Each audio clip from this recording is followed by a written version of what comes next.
Hi ನಮಸ್ತೆ ಸ್ನೇಹಿತರೆ, ನಾನು ನಿಮ್ಮ ರೂಪ ಕ್ಷತ್ರಿಯ. ವೆಲ್ಕಮ್ ಟು ರೂಪ ಕ್ಷತ್ರಿಯ ಬ್ಲಾಗ್ಸ್. ಇವತ್ತು ಬಂದ್ಬಿಟ್ಟು ನಮ್ಮ ಬೆಳ್ಳಂಡೂರಿನ ಶ್ರೀ ಯಲ್ಲಮ್ಮ ಮುತ್ಯಾಲಮ್ಮ ದೇವಸ್ಥಾನದಲ್ಲಿ ದೀಪೋತ್ಸವ ಕಾರ್ಯಕ್ರಮವನ್ನು ಹಮ್ಮಿಕೊಂಡಿದ್ರು.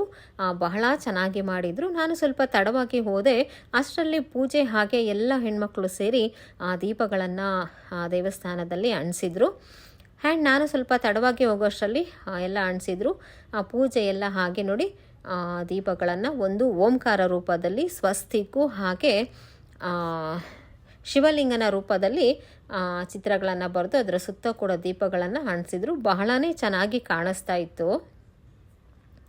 ಈಗಂತೂ ತಮಿಳುನಾಡಿನ ತಿರುವಣ್ಣಾಮಲೈ ದೇವಸ್ಥಾನದಲ್ಲಿ ದೀಪವನ್ನು ಬೆಳಗ್ತಾ ಇರೋದಕ್ಕೆ ನಮ್ಮ ಊರಲ್ಲಿ ಎಲ್ಲ ಕಡೆಯೂ ಕೂಡ ಎಲ್ಲ ದೇವಸ್ಥಾನಗಳಲ್ಲೂ ಕೂಡ ದೀಪಗಳನ್ನು ಅಂಟಿಸ್ತಾರೆ. ಯಲ್ಲಮ್ಮ ಮುತ್ಯಾಲಮ್ಮ ದೇವಸ್ಥಾನ, ಹಳೆಯ ವೆಂಕಟೇಶ್ವರ ದೇವಸ್ಥಾನ, ಹೊಸ ವೆಂಕಟೇಶ್ವರ ದೇವಸ್ಥಾನ ಹಾಗೆ ಮಾಳ್ಗೆಮ್ಮ ದೇವಸ್ಥಾನದಲ್ಲೂ ಕೂಡ ನಮ್ಮ ಬೆಳ್ಳಂಡೂರಿನಲ್ಲಿ ಇವತ್ತು ದೀಪೋತ್ಸವ ಕಾರ್ಯಕ್ರಮ ನಡೀತು. ಸೊ ಅದರ ವಿಡಿಯೋಗಳನ್ನು ನೀವಿವತ್ತು ಪೂರ್ತಿಯಾಗಿ ನೋಡ್ತೀರಾ. ನೋಡಿ, ಸುತ್ತಲೂ ಕೂಡ ಎಷ್ಟು ಚೆನ್ನಾಗಿ ದೀಪಗಳನ್ನು ಅಂಟಿಸಿದ್ದಾರೆ. ಎಲ್ಲ ಕಡೆ ಕೂಡ ಲೈಟ್ಗಳನ್ನು ಆಫ್ ಮಾಡಿಬಿಟ್ಟಿದ್ರು. ಆ ದೀಪದ ಬೆಳಕಿಗೆ ಆ ದೇವಸ್ಥಾನವೆಲ್ಲ ಕಂಗೊಳಿಸ್ತಾ ಇತ್ತು. ಬಹಳನೇ ಚೆನ್ನಾಗಿ ಕಾಣಿಸ್ತಾ ಇತ್ತು. ನೋಡಿ, ಆ ದೇವಸ್ಥಾನದ ಸುತ್ತಲೂ ಕೂಡ ಅಂಟಿಸಿದ್ದಾರೆ.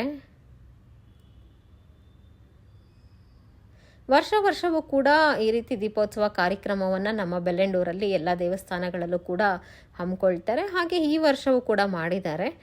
ಬಹಳ ಚೆನ್ನಾಗಿ ಮಾಡಿದ್ದಾರೆ ನೋಡಿ. ಓಂಕಾರ, ಸ್ವಸ್ತಿಕ್ಕು ಹಾಗೆ ಮಧ್ಯದಲ್ಲಿ ಶಿವಲಿಂಗವನ್ನು ಬರೆದು ಅದರ ಸುತ್ತಲೂ ಕೂಡ ರಂಗೋಲಿಯನ್ನು ಹಾಕಿ ಸುತ್ತಲೂ ದೀಪಗಳನ್ನು ಅಂಟಿಸಿದ್ದಾರೆ. ಬಹಳ ಚೆನ್ನಾಗಿ ಕಾಣಿಸ್ತಾ ಇದೆ. ಪೂರ್ತಿಯಾಗಿ ದೀಪದ ಬೆಳಕಿಗೆ ನೋಡಿ ಈ ದೇವಸ್ಥಾನ ಎಷ್ಟು ಚೆನ್ನಾಗಿ ಕಾಣಿಸ್ತದೆ. ಆಚೆನೂ ಕೂಡ ದೊಡ್ಡದಾಗಿ ದೀಪವನ್ನು ಅಂಟಿಸಿಟ್ಟಿದ್ದಾರೆ. ಮುಂದಿನ ವಿಡಿಯೋದಲ್ಲಿ ಬೇರೆ ದೇವಸ್ಥಾನಗಳ ದೀಪೋತ್ಸವ ಕಾರ್ಯಕ್ರಮವನ್ನು ಕೂಡ ನೋಡ್ತೀರಾ.